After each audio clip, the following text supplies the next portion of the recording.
प्यारा ॿारो, बाजी गुलबनू जी तरफ़ां तव्हां सभिनी खे भलीकार। तव्हां ॿुधी रहिया आहियो दिलचस्प अखाणियूं। अचो त अॼु जी अखाणी ॿुधूं ऐं लुत्फ़ अंदोज़ थियूं।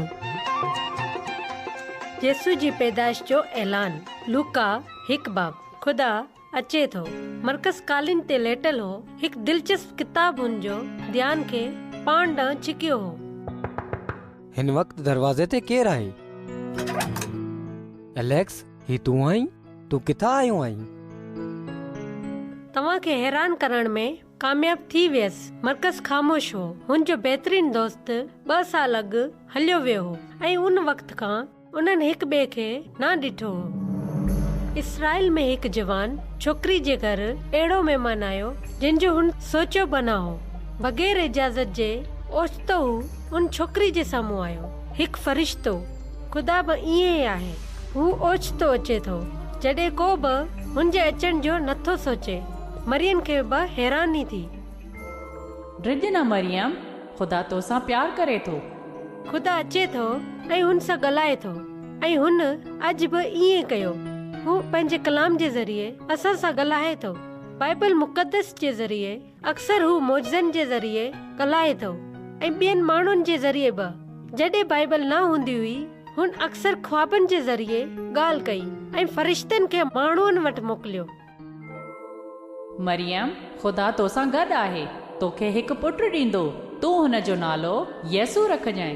ही कीन मुमकिन आहे? मुंहिंजी त शादी बि न थी आहे ऐं मुंहिंजो त मुड़ुस बि न आहे। खुदा तुंहिंजे ज़रिए मौजो कंदो। रूह कुदस तो ते नाज़िल थींदो ऐं खुदा ताला जी कुदरत तो ते छाऊं कंदी। हुन सबब सां हू मौलूदे मुक़दस खुदा जो पुटु सॾियो वेंदो। मां खुदावन जी खिदमत कंदसि। मूं सां तुंहिंजे कौल जे मुताबिक थिए। मौजो थियो। बैतलहम जे वाड़े में खुदा जो पुटु पैदा थियो हो। यसू में खुदा असांजी दुनिया में आयो। खुदा असां वटि आयो त जीअं असां हुन वटि वञी सघूं।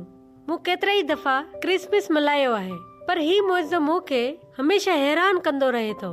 अज़ीम खुदा इंसान थी असां वटि आयो। यसू जे ज़रिए खुदा असांजे वेझो आयो।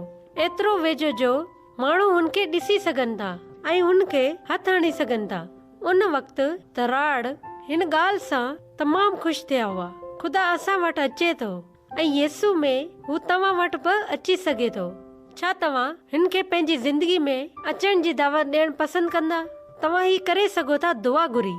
शायदि हुन तरह खुदावंद यसू, महिरबानी करे मुंहिंजी ज़िंदगी में अचो। मां तव्हांखे पंहिंजी दिलि जो दरवाज़ो खोलियां थो। मां हमेशा लाइ तव्हां सां तालुक़ु रखणु चाहियां थो। मुंहिंजे लाइ तव्हांजे अज़ीम प्यार जी महिरबानी। खुदा तव्हां वटि अचे थो त जीअं तव्हां हुन वटि वञो। ठीकु आहे ॿारो, हाणे बाजी गुलबानो खे इजाज़त ॾियो। खुदा हाफ़िज़।